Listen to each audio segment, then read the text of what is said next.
Jadi mohon maaf, kalau kemudian kita tidak punya nasab yang bagus, seperti Habib, seperti ulama, caranya bagaimana? Bisa jadi kita tidak terlahir dari nasab yang hebat, tapi berusahalah untuk melahirkan keturunan-keturunan yang hebat. Makanya banyak kiai itu kadang-kadang lahir dari orang tua yang biasa-biasa saja. Umpamane Wibowo, rumangsa ra duwe keturunan kiai. Enggak apa-apa, wo. Kamu hari ini harus tirakat supaya anakmu Alena Octavian Wibowo bisa menjadi orang hebat.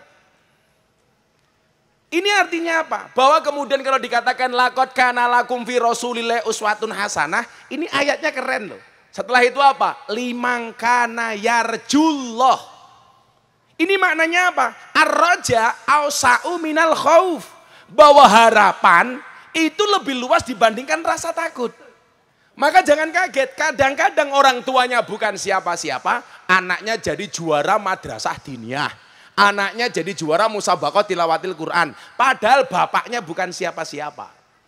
Nah ternyata Bapak Ibu, soleh atau solehnya seorang anak, itu fokus utamanya adalah ada pada seorang ibu. Mila kula seneng lah pengajian sak nggon-nggon sing paling kathah teko ya wong wedok. Tadi pengajian Beb, mereka datang jam 7, dandane dari jam 5 sore Beb gitu loh. Makanya ibu-ibu dari tadi kipas-kipas itu bukan karena takut panas, takut bedaknya luntur. Bedak FIFA nomor 4. Aku ndelokke wong wedok ki bingung, kuwi jenenge rayu apa papan karambol. Soleh atau solehahnya seorang anak itu berangkat dari ibu yang solehah. Makanya coba Anda lihat, kadang-kadang suaminya nggak soleh, tapi istrinya solehah akan melahirkan generasi yang solehah. Suaminya soleh, istrinya nggak solehah, itu akan melahirkan generasi yang amburadul. Itulah yang dimaksud dengan al-jannatu tahta aqdamil ummahat. Al-ummu madrasatul ula. Ibu itu adalah madrasah pertama bagi anak-anaknya. Makanya dulu kiai saya itu lucu Beb.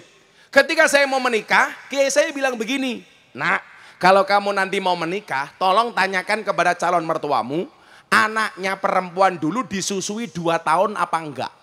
Akhirnya begitu saya melamar istri saya waktu itu, saya tolak lamaran kiai, sepuh kiai, gede ke saya waktu itu. Saya mengambil istri yang biasa-biasa saja. Alasan saya sederhana Bib. Kalau saya punya mertua hebat, kalau saya kemudian jadi hebat Pak, orang akan mengatakan lumrah Miftah itu hebat, wong punya mertua hebat. Tapi kalau saya nggak bisa hebat, orang akan mengatakan gobloke Miftah, duwe morotua hebat kok mantune nggak bisa hebat. Maka waktu itu saya berdoa, ya Allah saya cari calon istri, cari mertua yang biasa-biasa saja. Bila perlu gampang tak apusi. Kelakon Pak. Nah kalau cerita nih, bagaimana kemudian bahwa bapak ibu yang baik itu akan melahirkan generasi yang baik. Contoh, delok Nabi Nuh. Nabi Nuh alaihissalam. Nabi Nuh alaihissalam itu menikah 2 kali. Yang pertama punya anak 6. Punya anak 6 Pak. 3 laki-laki, 3 perempuan. Ini anaknya jadi orang-orang hebat semua. Istri pertama. Terus kemudian istri pertama itu namanya Sofuro, istrinya Nabi Nuh. Anaknya 6. Ini jadi orang-orang hebat. Kemudian nikah lagi dengan cewek yang seksi, cantik. Nikah lagi dengan perempuan, namanya siapa? Wil'ab binti Ajwil. Istrinya Nabi Nuh yang kedua. Ini melahirkan siapa? Melahirkan anak namanya Kan'an. Karena apa? Wil'ab bin Ajwil ini tidak solehah, tapi orangnya cantik Pak. Walaupun bapaknya seorang nabi, anaknya lahir namanya Kan'an, anaknya lahir namanya Balus, yang kemudian keturunannya menjadi musuhnya Nabi Ibrahim. Namanya siapa? Namrud. Itu anak turunnya, istrinya Nabi Nuh yang namanya Wil'ab bin Ajwil. Berangkat dari apa? Karena mboknya tidak solehah, generasinya seperti itu. Makanya saya bilang, dalam Al-Quran itu ada 4 macam keluarga Bib. Yang pertama keluarganya Nabi Nuh. Suaminya soleh, istrinya nakal. Wil'ab bin Ajwil. Yang kedua, tipe keluarga Fir'aun. Suaminya nakal, istrinya solehah, Siti Asyah. Yang ketiga, tipe keluarga Abu Lahab. Suaminya nakal, istrinya nakal. Yang keempat, tipe keluarga Ibrahim. Suaminya soleh, istrinya solehah. Ibu-ibu Rembang saya tanya, Anda pilih tipe keluarga yang mana? Nuh, Fir'aun, Abu Lahab, apa Ibrahim? Ibrahim, subhanallah. Dan Anda tahu, Ibrahim istrinya 2.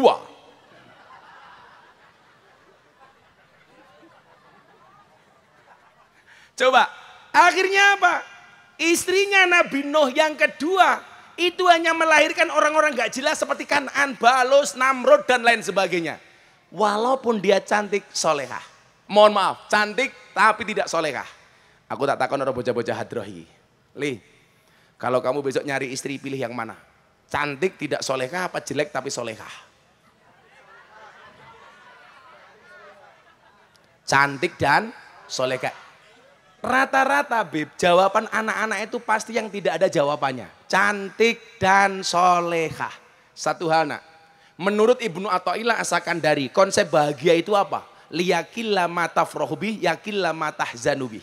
Semakin sedikit standar kebahagiaanmu, maka semakin kecil potensi kekecewaanmu. Dan ingat, kalau kamu saya tanya, mana yang kamu pilih? Cantik tidak solehah apa jelek tapi solehah? Jawabannya pasti cantik dan solehah. Yang perlu saya ingatkan satu, ingat nak, hidup itu berdasarkan kenyataan, bukan berdasarkan keinginan. Makanya dulu kiai saya tanya, kalau kamu pilih yang mana Mif? Saya pilih cantik walaupun tidak solehah. Alasan kamu apa? Ar-rijalu qawwamuna 'alan nisa. Laki-laki itu imamnya perempuan. Kalau istri saya cantik belum solehah, kewajiban saya sebagai imam menjadikan istri saya solehah. Tapi kalau istri saya solehah jelek wajahnya, mohon maaf kiai, menjadikan ayu mahal harganya.